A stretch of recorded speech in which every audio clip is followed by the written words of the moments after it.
سهام صالح ما كفاش كل اللي بيحصل في نادي الزمالك بسبب سحب ارض اكتوبر من نادي الزمالك، قالت بقى اخش عليكم من الجديد. وايه اللي بيحصل جديد في نادي الزمالك هتقولوا سهام صالح. تعالوا نسمع. العلاقة اللي بين الأوقاف والزمالك تتمثل في عقدين، كل عقد منهم له وصف مختلف. عقدين مع نادي الزمالك، واحد مقابل انتفاع والتاني اسمه استبدال.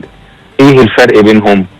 الاستبدال ده على مساحة أرض 91,250 متر.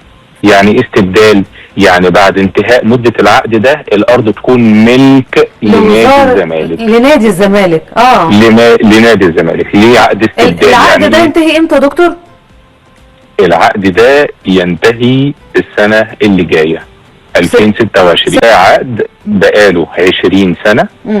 كل سنة بيستحق فيه قسط على نادي الزمالك، ونادي الزمالك لم يتخلف في سداد أي قسط منها، وباقي عليه قسط واحد. قيمة كل قسط من دول ده قسط سنوي، قيمة كل واحد منهم 875,000 جنيه. العقد التاني بقى ده اسمه عقد انتفاع. يعني ايه؟ يعني دي أرض وقف، ونادي الزمالك ببساطة شديدة كده مأجرها من هيئة الأوقاف المصرية. بعد ما تخلص مدة الإيجار ترجع للأوقاف، ترجع لهيئة الأوقاف. احنا بنتكلم على عقد مدته 20 سنة. بدأ من امتى؟ من 2006. يعني برضو يخلص امتى؟ السنة اللي جاية دي 2026.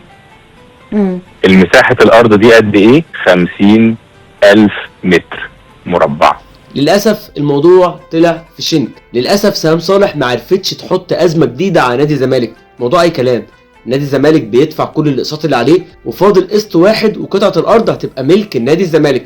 أما بالنسبة للموضوع التاني وقطعة الأرض التانية اللي هي مساحتها 50,000 فدان، سهلة برضو لأن الأرض محطوط عليها اسم نادي الزمالك، فسهل تاني إنها تتأجر لمدة 20 سنة تاني أو أكتر من كده، وبالاتفاق بين وزارة الأوقاف ونادي الزمالك. موضوع سهل. كفايه مشاكل تحبوا تزودوها على نادي الزمالك. الاعلام ما بيصدق، كله عايز يلطش في نادي الزمالك. حتى لو مفيش مشكله هم هيعملوا مشكله جديده من لا مشكله. موضوع سهل وبسيط، مفيش اي حاجه، وناس كتير بيحصل معاها الموضوع دي. يعني الزمالك لا متاخر عليه قسط ولا عليه مديونات ولا اي حاجه. ليه نتكلم عن الموضوع ده ونزود احباط لجمهور نادي الزمالك؟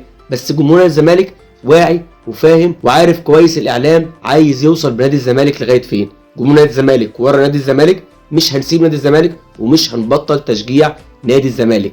احنا نادي الزمالك. نادي الزمالك عايش بجمهوره وبس، ومش الاعلام اللي هيقدر يبعدنا عن تشجيع نادي الزمالك. ده مستحيل. جمهور نادي الزمالك بيتنفس نادي الزمالك.